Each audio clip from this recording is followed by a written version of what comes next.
Well, this is going to be fun. We've got two blokes who can talk for an hour in the man cave. Cory Bernardi's joining us from Adelaide. Cory, lovely to see you. Sam Crosby and James Morrow. So, Cory, just yell out from a little way away or wave, okay? But there's plenty to get to. Let's talk about these signs, these posters. Now, again, I can't wait for Media Watch on Monday to say, and Sky News was obsessed. No, the whole point is this. There is either a loophole that was exploited by the Libs in 2019 about the colours of purple and white, and the AEC can't do anything other than tell you to move your poster for 6 metres, or, according to the court case that all of that had the result of, the AEC has the power to say, those posters gone, not acceptable, not okay. Where sit you? Well, it's really obvious to me that the Yes campaign here is deliberately attempting to mislead. They have had this in their back pocket for months because they would have planned and approved this branding. These are not unsophisticated people behind this. You know, they've had CT Group, they've had D. Madigan, they've had all these very sophisticated people all doing stuff, you know, for the Yes campaign, and they knew exactly what they were doing with this. And the idea here was to say, oh, AEC, it's official, vote yes, by the way, it all kind of looks the same.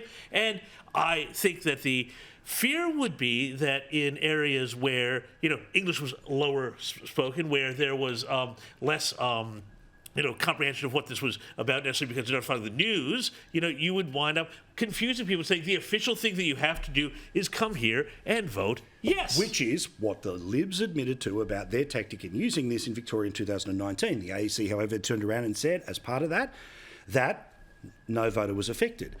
But, of course, they've taken people like Craig Kelly to court over the font size on his posters.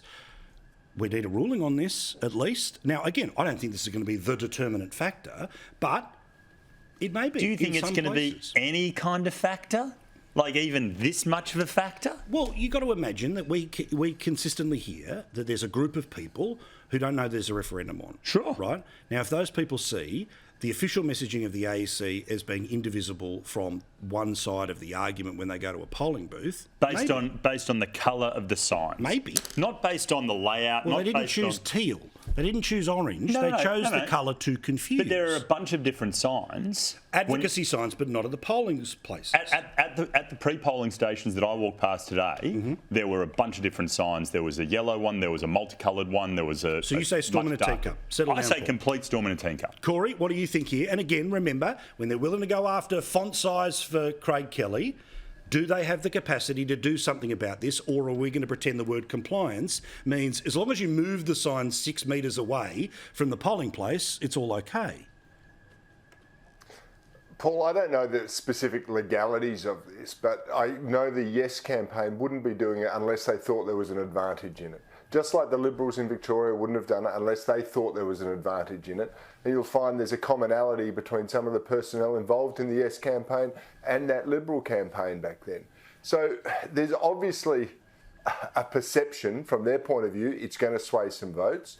How is it going to change the result? Probably not.